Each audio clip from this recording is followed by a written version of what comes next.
The broadcast is now starting. All attendees are in listen-only mode.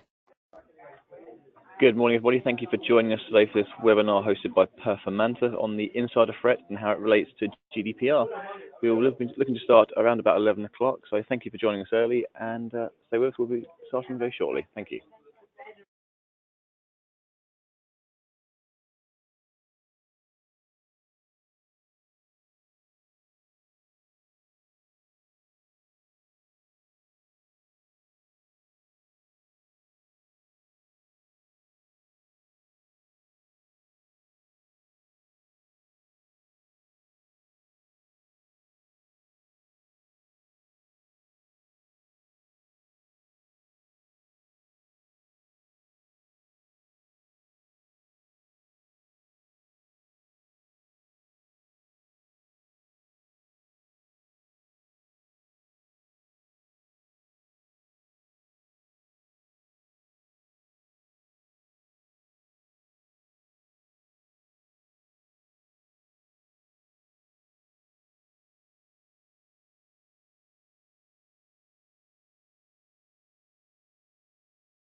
Good morning. Thank you for joining us today for this webinar with Performanta on the insider threat and how it relates to GDPR.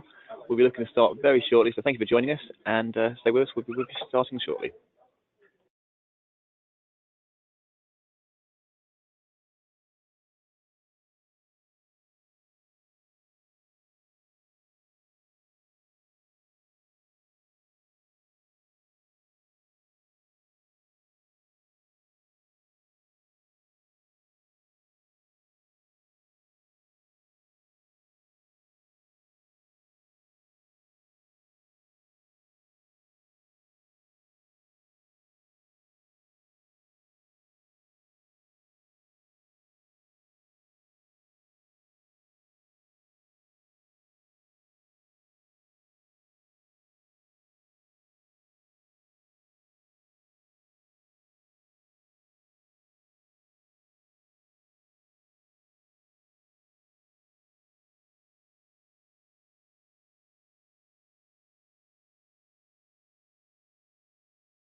Good morning. Thank you again for joining us for this webinar with Performanta on the insider threat and how it relates to GDPR. Just waiting for the last few people to join, so thank you for your patience, and we'll be starting very shortly.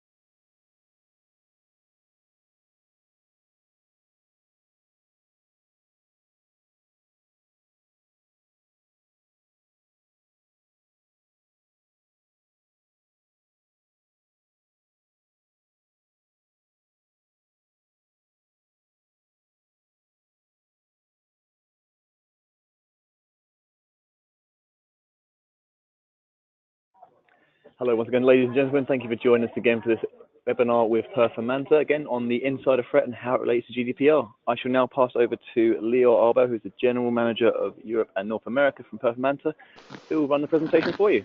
Leo. Thank you very much, and hello everyone, and thank you for joining this webinar. I'm sorry for the squeaky voice, I'm with a cold.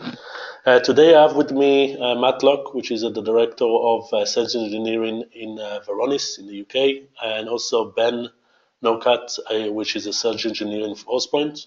This today webinar is talking about the insider threat and how it relates to GDPR. I will start with introducing Performanta, and then I will pass it to Matt and then to Ben.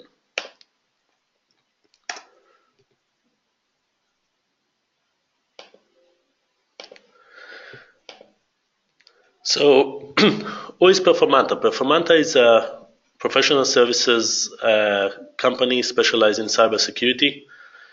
We call ourselves also our Purple Tribe. What we focus is on delivery for customers.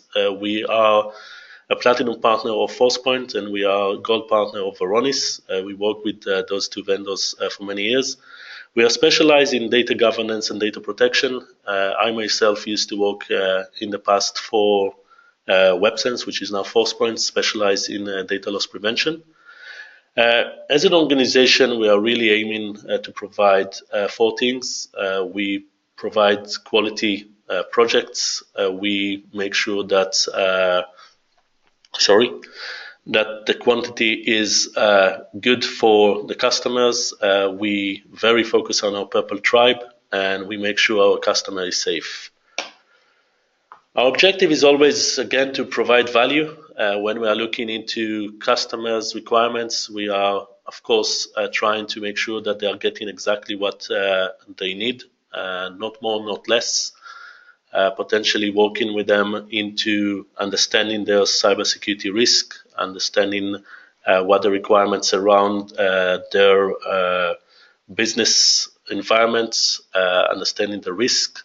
We are working closely with both Forcepoint and Varonis for the last few years, helping customers to protect their data.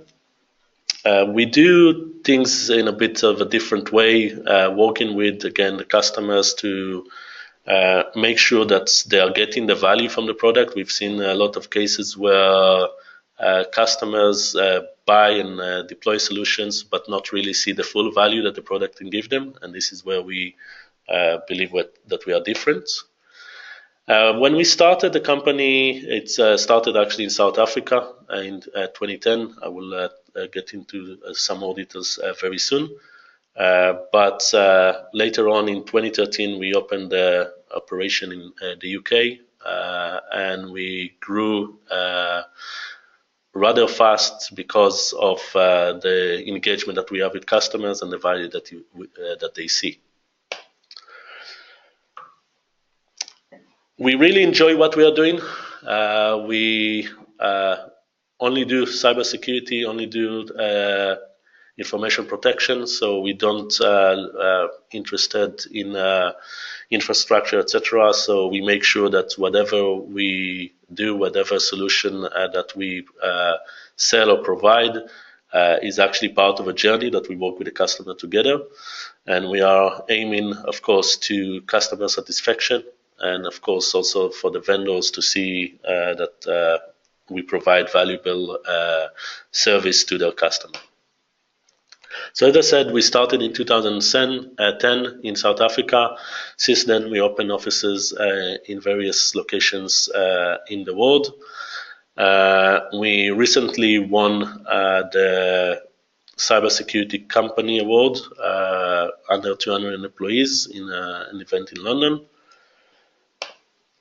And this is just some statistics about the company. So we have about 140 employees globally.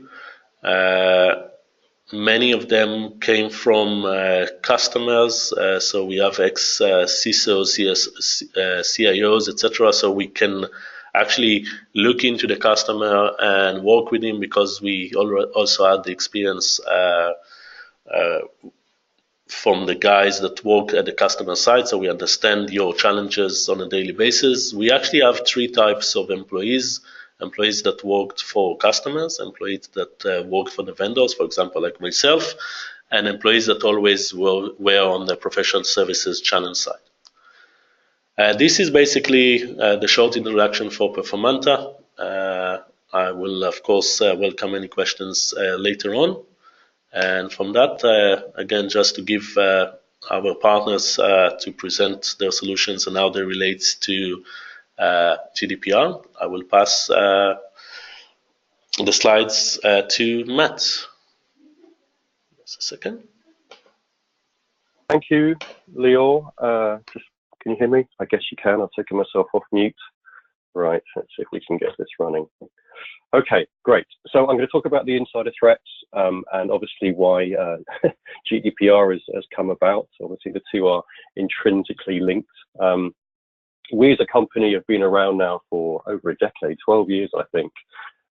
And we have been successful because we have enabled companies to get back control of their data, really, and being able to understand questions that are fundamental but very hard to answer, such as where is my sensitive data located, who has access, etc. And all of that then lends itself to being able to spot and identify threats and breaches and anything that may be happening inside the network. In terms of the GDPR core principles, I imagine many of you are aware of this, but typically there are three drivers behind GDPR. The first one being this privacy by design principle, which in all intents and purposes is ensuring that customers implement a privacy model with everything that they do around data. So everything they do has to be enveloped around a secure infrastructure, and the concept of making sure that we can secure it and maintain it and look after it is absolutely key. The next bit is making sure that companies now realize that they are accountable for this information. So you understand the information you hold, you understand the validity of this information, whether you should be holding on to it, whether you should be deleting it, and all intents and purposes taking ownership of this information. And the final sort of core principle, which is a very refreshing thing in terms of today's legislation, is ensuring that you understand that there is a very, very high risk that you will be breached, you will have an impact to your data, and making sure that there's an instant response plan to be able to mitigate the risks associated with the loss. And we hear about these 72-hour windows and we hear about these fines, but it's absolutely key to GDPR. And underlying all of this is transparency. This is what the ICO wants us to do. They want us to ensure that the customers can see that we are transparent in how we handle your information, how we maintain it, how we control it, and how we potentially dispose of it and delete it if required. Okay, so why do we have this regulation? Well, this is certainly a driver. This is certainly what has sort of brought it to the top of mind conversations that we're having, and it's about those employees or those accounts that have access to information that then become an insider threat. So it could be someone who's accidentally clicked on something malicious. It could be somebody who's a bit unhappy in their job and starts to sort of cause some chaos. It could be, and potentially the worst, is somebody who has their credentials hijacked. And then the last one that we have in terms of our insider threats are those people who have too much access and typically start to abuse that access for whatever type of reason. Oops, let me go back up. So this is just some examples of those types of insider threats. The top left is all about ransomware. I'm sure you're all aware of ransomware. We're all terrified of coming in and seeing these things flashing up on our screen. It is an insider threat. It is a piece of code that has access to data, can cause all sorts of damage. But the difference between that and the rest of insider threats is it's very noisy, and it wants to be known. The picture on the right is a gentleman called Greg Chun who worked for Boeing for 30 years, and during those 30 years he stole. I think they sort of established about $2 billion worth of secure sensitive documents and sold them to China. I think once the FBI eventually caught up with him, he had about 250,000 sensitive documents buried underneath his home. He was later sentenced to 16 years in jail, but he was able to steal and exfiltrate data undetected for 30 years. The bottom left one is an example of a sysadmin who had far too much control within Citibank. This was last year, and he was going to get fired. And just out of spite, and as he puts it, I took one for the team. He demonstrated just how much damage a disgruntled administrator can do by just wiping out the majority of the network and causing all sorts of impacts to revenue and brand and share pricing and everything we can possibly think of. And then the one on the bottom right is the Guardians of the Guardians of Peace, which hacked into Sony, and they eventually told them that they'd hacked in, and they presented all these things, and they'd been there for a year. They'd been inside for a year, laterally looking around the network and seeing what was going on, completely undetected. It's a terrifying state, but unfortunately, it is the world that we live in at the moment. So why do we have this problem? Well, Ponemon outlined it quite well recently. I think they did a survey, 60-odd% of the users say that they can have access to information that they shouldn't see. And it's not surprising when nearly a third of the IT people who responded said that their company's in full least privilege model. If you have too much access, it's going to get abused. It's going to be stolen. There is the potential for risk there. But to make matters worse, we don't have the visibility. Ponemon also found out that over a third of organizations have no ability to search through any records of file system activity, arguably the biggest data set that most companies have. And over, nearly 40% do not monitor any file or email activity. These are fundamental things that we do on our perimeter, but we don't do them internally. And now we're in an age where we're seeing all types of threats and types of attacks. And this grows every year. This is a list that shows you all the breaches, over 30,000 records. This is updated as of January. I struggle to keep up to date with it. I'm sure there's lots that you can think about. But the problem is it's getting worse, and there's more visibility, and we're hearing about it. And the time to detect this stuff, this is the big problem. It takes us too long to be able to identify when breaches happen. Over 70% of them are taking months to years. And I think of those 70%, 80% are discovered by an external party, whether it's a federal investigation or whether it's posted on some sort of dark web or social media postings. This is how things are discovered. So we're really up against it. Now, what GDPR has asked us to do is to implement best practice, which is simply making sure that everything we do is accountable and there's a privacy model. There's a number of areas that we, Varonis, can help with. We certainly can't help with all of it, but we are certainly a layer. We can help identify where your data is, which is your digital asset register. We can help you respond to these subject access requests because we know where everything is. We index everything. It's very easy to find and identify and archive, delete, whatever you need to do. We can detect these data breaches through the ability of having not only visibility, but behavioral analytics and understanding of what people are doing and how they're interacting with the data. We can run these periodic data impact assessments to ensure that you're maintaining this model. And of course, all of this information can be fed into your DPOs to help them, produce the evidence they need, but also demonstrate a sustainable model that they're actually implementing internally.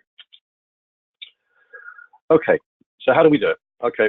The core of our suite, our data security platform is a framework that basically builds on 4 key pieces of information: the users that you have within your company and the groups that they're members of, the data that you own and the access behind that data, an audit trail of everything everybody does, from the file being opened to an email being marked as unread to a GPO being changed. We collect that activity and we provide context to all of it by understanding the content of that information and its level of sensitivity. So there's a 3-phased approach, and this is a methodology that we wrote and it's tried and tested. The first piece is being able to basically detect where your information is, who has access to it, who's accessing it, and then being able to map the environment. So the detect phase is really about turning the lights on, understanding what you own, where it is, being able to see where you have information that is potentially overexposed, and then prioritize where you should begin. And the audit trail is key, not just being able to identify that, but also being able to identify privileged accounts within the company and baselining what normal activity looks like for these types of accounts and all the users, and then being able to sort of immediately start to detect, you know, all sorts of suspicious activity. Part and parcel of that is then being able to make a decision of where we should begin. How do we then get this minefield of information under control? There are some very quick wins we can do for this. We can take out of scope the information that we no longer need, that's stale, that should have been deleted ages ago. Get rid of this data that's way overexposed with global access groups and lots of users, and start to fix your user repository, typically AD, never really looked after very well and typically ends up in a bit of a state. We want to simplify your permissions model. And really, we must start to get the business involved. If we're to have any chance of making sure that we do this properly and we sustain it, let's find out who the owners are. We can help you with that and start to ask them to periodically review the access to their data. And then the final piece, which is key, is making sure that we can sustain that model, making sure that we continuously monitor all the activity, because we always want to see what's going on, but make sure that we can automatically catch and prevent deviations from the policies that we've written internally, such as users should never have direct access to data. Okay, well, we can detect it, take it away, ensure that we're implementing group level permissions, automatically move, quarantine, dispose of information, you know, without any manual intervention, and being able to search through it. And of course, automate the authorization of access, and also revoke access automatically. It's a massive problem that we're seeing, is people not only have too much access, but they have it for way too long and nothing's ever done about it. The other thing I talked about at the start is being able to detect a data breach. Well, we want to reduce this. We must get it down within a time frame that means that we can act accordingly when we see these breaches. And for us, for Varonis, it's about making sure that we understand your role within the company, what you do when you work, who your peers are.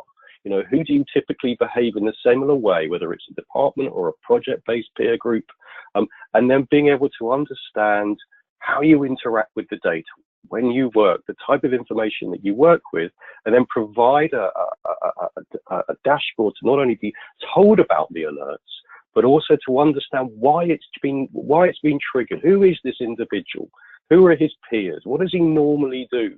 Is he on a watch list? Have we seen activity in the past or in the previous few weeks or days that would suggest that this is part of a bigger picture? This isn't just a one-time mistake. Is this the first time that he's ever used this device? Can it give us some idea whether it has been compromised? And can we have some context about the information that they've touched or breached or made unavailable to the company? Is it sensitive? Is it active? Do I need to react quickly to get it back? Or can I have some sort of idea of whether this is stale information that's perhaps personal to this employee and it's not going to impact the business if I don't get around to it in a very timely manner? The more context we can give to your SOCs, to your investigation team, the better we are, and the cost savings you will see as well. And we must back all of this up with an audit trail. We must show and being able to get visibility of everything that's happening on all of the data repositories, all of the user repositories, and the context around it. So where we find, well, all of our prospects and all of our customers begin is to run a risk assessment. Let's start to get a picture of what we're up against. It's taken us a long time, 5, 10, 15, 20, etc. years to build up all this wealth of information. We've never really applied any true governance to it. We must start to get an idea of what it looks like, how much we have, and how much of it is overexposed, so we can start to make decisions about how we're going to tackle it. So Varonis run risk assessments. We do hundreds a month at the moment, as you could probably imagine with the state of the market. And it's a very lightweight. It typically takes a few days to be able to then get a tangible document that you can then present internally to demonstrate that we do have an issue and it is overexposed and we must do something about it if we're to have any chance of being able to adhere to this monster of a regulation that is coming into force in May. So if you need any help, speak to Performanta, speak to us. We can certainly help you getting up and running. It's a pretty easy, lightweight thing to do. Okay, that's me. You know, we really want you to get to a point where you can have hand on heart, say, we now know where our sensitive information is. We know that the right people have access to the right data. We're in a fantastic position to be able to detect threats, and we're proving that we're sustaining that model as well. Okay, I'm going to stop talking. Hopefully that was useful. And I think we're going to hear from Ben at Forcepoint.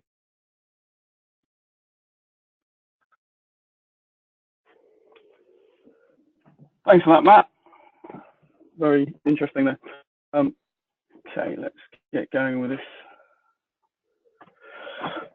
So, good morning, everybody. Yeah, so at Forcepoint, we've got a couple of products to help you around the insider threat and data discovery. I'm going to talk first of all again about our insider threat product, Forcepoint Insider Threat. I think sort of as Matt highlighted there is that, you know, what is the one constant in security? You know, we see technologies come and go, we see legislation change over time, but you know, the one constant in security is actually the human being. And we've seen the various types of threats to an organization, the compromised insider, the person that's, you know, clicked on that phishing link, the malicious one, that admin that, you know, decided, yeah, I've had enough of this place, I'm going to go out and you know, steal some data or trash the systems before I go. So, you know, the human is the constant, and Forcepoint as a company, you know, we've sort of started to evolve our solutions to protect the human and protecting against the human point and your IP within an organization. When we're talking about protecting our data, protecting our users, you know, we've got basically what data is being used, where it's being moved around our systems, where it's being interacted with, so that's our data movement, and what our users are doing, so the activities they're performing, the data they're using, where it's going to, and you add those together, gives us our complete data protection. Our DLP solution at Forcepoint has been in the Gartner DLP Magic Quadrant, top right there, since 2008, and our Insider Threats program has been going for over 16 years. It's quite new to sort of the UK, but it's certainly very well established in the US market. What do we need for an insider threat program? So to detect these threats to our organizations from these malicious or compromised insiders, for example, well, we need to detect the behavior of the users. So this comes down to the baselining of the user behavior, comes down to understanding the activities that the user are performing on our systems. And we also need to understand the context around that risky behavior as well. What data they're interacting with, what channels they're sending it off the system via, and how they're interacting with it. So the Forcepoint Insider Threats program. This slide is the old name, so it used to be called SureView Insider Threat, but it's now been rebranded with the Forcepoint branding. This was originally a product developed by our parent company Raytheon for defense, etc., and it's now been sort of mainstreamed as a mainstream product. So that's why it's been around for a long time. But Insider Threat itself, it gives you a command center. It gives you this overview of the risk score to the organization. So this is the overall risk score the organization from the web console. We have a risk score for the organization, and we can see the risk score going up and down, spiking. This could be an indication of broken business practices, for example. And also because lots of companies have limited resource and they need to, drill down into the biggest risks to an organization. So rather than having to trawl through a big long list of incidents, we categorize it into risk cards and give you the top 12 high-risk employees. So you can click on one of those cards, you can drill down into their activity, you can report on what this person is doing, and you can take steps to remedy it. So as we move forward, so we've now drilled down into this particular user, and we see their 90-day risk score, and we can see their activities as they go up. We can navigate through the risk score, we can highlight it, and we can see their timeline for a particular day. We can see their top 10 policy events that they've breached. So the Insider Threat program is an endpoint that's installed on your corporate machine. and it's collecting data, and it's policy driven. So you decide on the policies that apply and how that influences the risk score for the organization. We can now see this person's timeline down the right hand side, and we can see the types of activities that they've done. And this is like going to file shares, going to websites, downloading software, for example, starting processes on their machine, collecting an awful lot of data about what they're doing on the machine. And as we scroll through, we can see they went to some particular websites using Firefox, and they're basically career, so job search. So this is, guys, a potential risk to the organisation because he's looking for a job. You may not be able to see all the text on this screen, but this is our other workbench for the solution. So we have the web-based console for sort of immediate drill down into what they're doing. We then have the policy workbench tool, and we can go in and see actual footage. So part of the solution is that it's like a dash cam for the PC. Somebody breaches a policy, and it records what's happening as they breach the policy. It's constantly buffering. Therefore, we can also say record 2 minutes before the breach of policy, while the policy breach is happening, and 2 minutes after. So you get actually screen recording. And this guy's actually received an email to say there are going to be some layoffs, and then he obviously starts some risky behavior after that. So now he's gone to a job search site, and he's looking for a new job. And that's all listed here. And then basically he's then gone off to another website, and he's downloaded a piece of software. So, you know, this could be an encryption piece of software. It could be some monitoring tool that he's trying to install on his PC. And there we go. He's gone. So this again is the screen recording, and this would play back as a video. So it allows you to export a video of what has happened, and then you can use that as evidence for next steps. So I've got some screenshots here. So basically saving a file, but yeah, this would be a video that you could play back as you go along.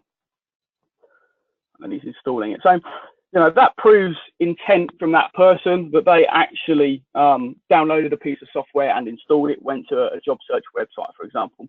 But if it was a compromised insider where they had a piece of malware on their PC, for example, you would review the footage and you wouldn't see any of that activity. You wouldn't see the mouse moving. So if the insider threat product said this person has leaked some data off their PC, but you didn't see any activity, then that would be an indication of actually it's a piece of malware. So it enables you to exonerate that person from actually doing something. So they're a compromised insider rather than a malicious insider. So it's not just a big stick to hit the naughty employees with. You can also use it to exonerate their activities. The SureView product, or the Forcepoint Insider Threat product, is market leading. It's been developed for 16 plus years. It was developed from the ground up, from the get-go, originally as an insider threat product. So it's not that we've taken another product and repurposed it for you know, insider threats. It's trusted. It's being used in government and Fortune 500 customers. You know, it's been developed by Raytheon and now part of the Forcepoint stable.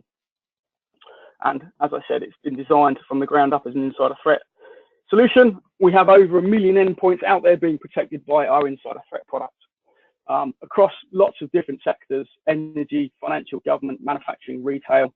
So there's a lot of use of it out there. So we can use it to help us, you know, find those compromised users. They've been a victim of a cyber attack, social engineering, phishing campaigns where they've clicked on a link and it's taken them to a website with some malicious content.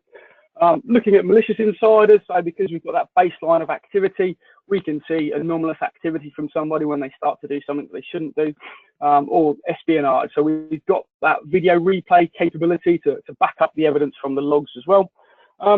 Or just the accidental insider, you know, they've broken business practices. They've gone to Dropbox, downloaded the client and uploaded some data to work from at home. In their mind, it's perfectly fine, but obviously it's a risk to the organization.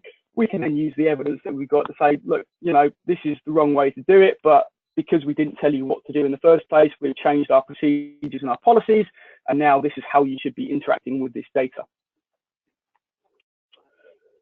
So we can protect against fraud, sabotage, workplace violence and harassment because we've got, you know, logs. So it's not just looking at the email logs, it's actually that video replay showing you that that person was actually typing that email. They can't say that somebody else did it for them. That's our insider threat product. So I'm now going to talk a bit about our DLP solution. And, you know, they're complementary products to each other. You can have one or the other, or you can have both. Future direction for these products is going to be more of a synergy between them and a single product that performs both of these functionality. So when we're talking about GDPR, we need to inventory personal data. We need to understand our attack surface, where our data is, where it sits, and how we can protect against it. Data is everywhere on lots of devices, laptop drives going via email, going up to the cloud. And it's not always easy to find. We've been doing DLP for a long time, since 2008. We've been in the Gartner quadrant since 2008, and we've been doing it before then. We know what PCI data looks like. We know what PII data looks like. We know what PHI data looks like. So we can find that type of data. But this is where we need to work with our customers, and it's okay. What is the IP that you're trying to protect? Where is the information likely to reside? So we can go and scan and find that data. And also indicators of theft. People sending documents as image attachments, so we can do OCR on them. Drip DLP, where they've tried to send 5 PII records and have been stopped, so they send 1 and it gets through. So they think, okay, I'll send 1 every 5 minutes. Well, we correlate that activity over time, and we see it as a drip DLP, and we can still say it's a DLP breach, and we can block it happening in the future. Our products that sit in that sector looking for data, so we've got our DLP discovery and our DLP endpoint. So we break our DLP solution down into different modules, and you just need to license the ones that you need for your requirements. And then we can stop things going from an individual endpoint using the DLP endpoint, for example. We have a bunch of predefined policies to help as well. So as I said, we know what PII data looks like. We know what PCI data looks like. So we've grouped our policies together under a GDPR category in our latest release of our DLP solution, the 8.4 release. And we're covering all 28 countries that need the protection. So you can literally click on them, and then you can say, here we go. These are the policies I want to apply. Just move back one slide. What happened there? Okay, so monitoring of data flows, where the data is going, so data in motion. So we've got data in motion over the networks, going over to FTP sites, going via email, going to network printers. Data in use and in motion on the endpoint, printing again to a attached printer to that endpoint, to that laptop itself, going via active sync to a mobile device, going over to web and cloud websites, and removable media as well. And also cloud, 40% of budgets in companies now is going for cloud applications. Lots of companies are cloud first in their deployment. So we are also looking at data in use and data in motion, going to things like OneDrive and Dropbox.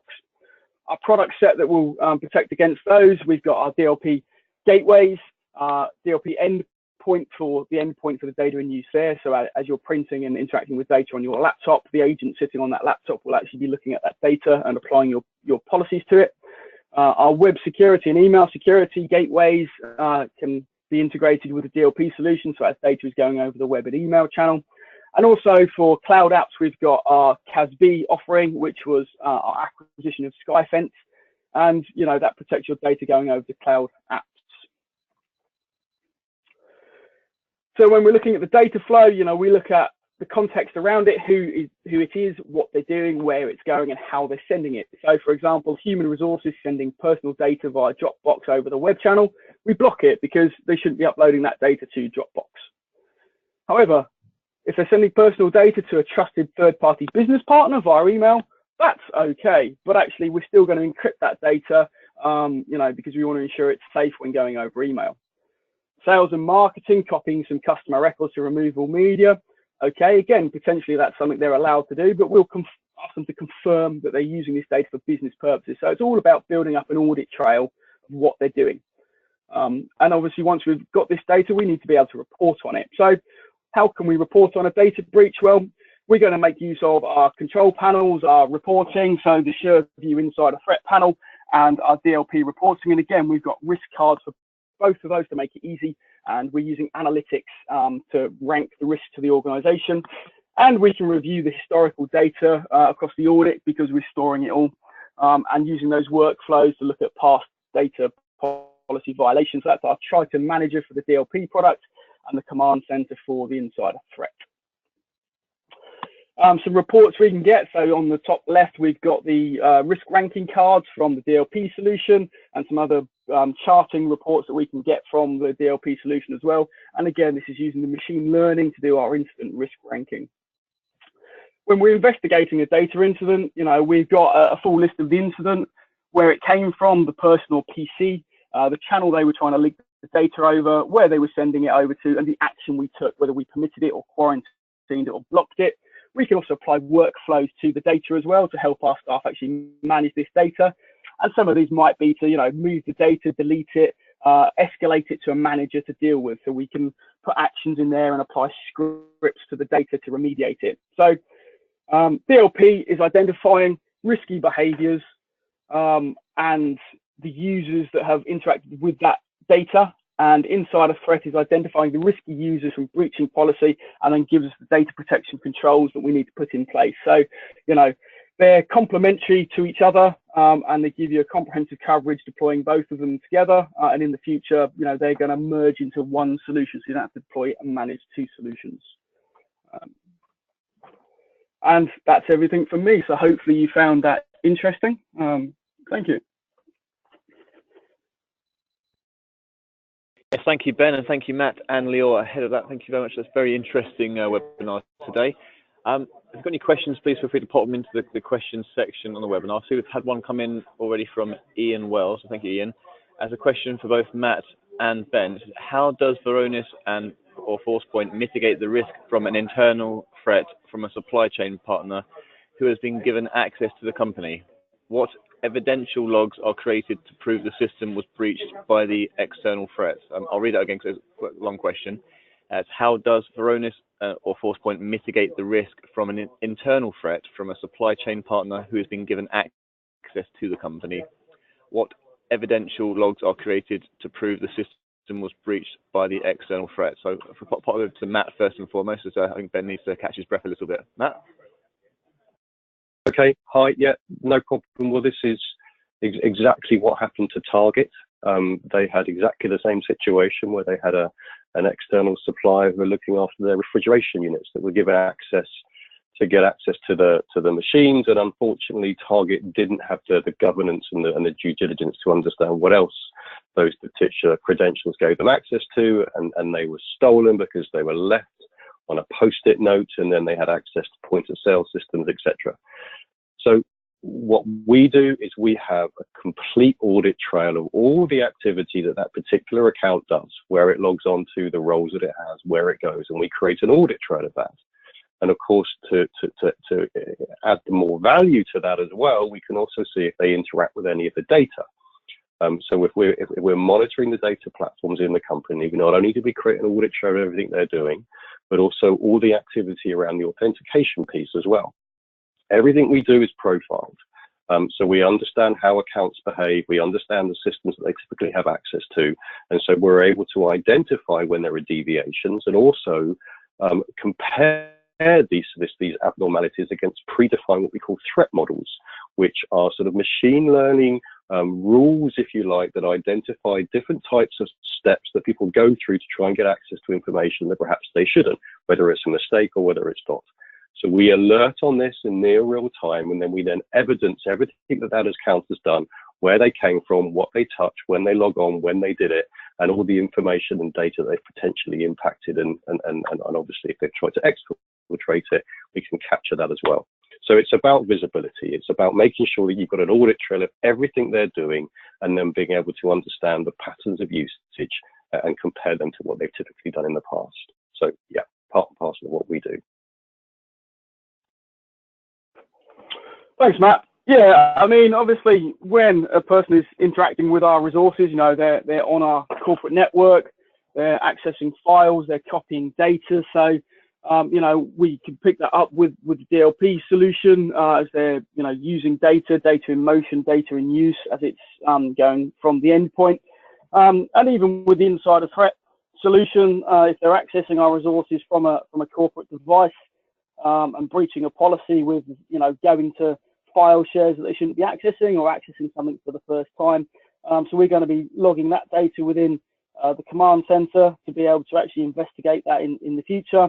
along with that video replay piece for the dash cam for the laptop, so we can actually prove intent on what they were doing. And we also have some other products in the Forcepoint stable. So we just recently purchased Red Owl for their UEBA platform as well, so user behavioral analytics from that side of things as well.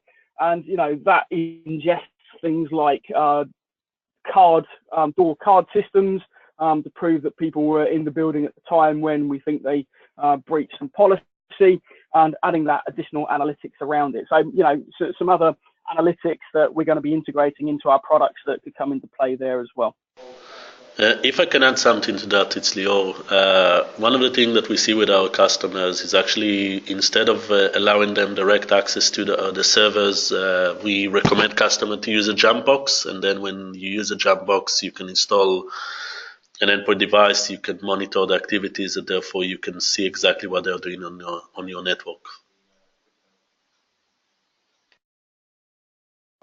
Excellent. Thank you all for that. That's perfect answers there. I've had another question come in from Darko Naumusky. Darko's asked, can you please tell us more about your pricing models? Leo, if you can handle that one, please. Yeah, in most cases, both Varonis and Forcepoint are based on user. I don't think it's the right platform to discuss pricing now, but I will say that the prices are usually based on the number of users in the organization and depends on the module that you purchase for each product. Perfect. Thank you, Leo. I'll say everyone who's joined today, we'll make sure that your contact details will be passed through to Leo and his team, so they can discuss this with you further and any other questions you might have. Just having to see if any more questions have come through. There's nothing else at the moment, so if you do have any questions, anyone who's still here, if you can pop them into the question section here. Otherwise, we will bring this to a close. So I'll give it a few seconds to see if anyone pops anything in.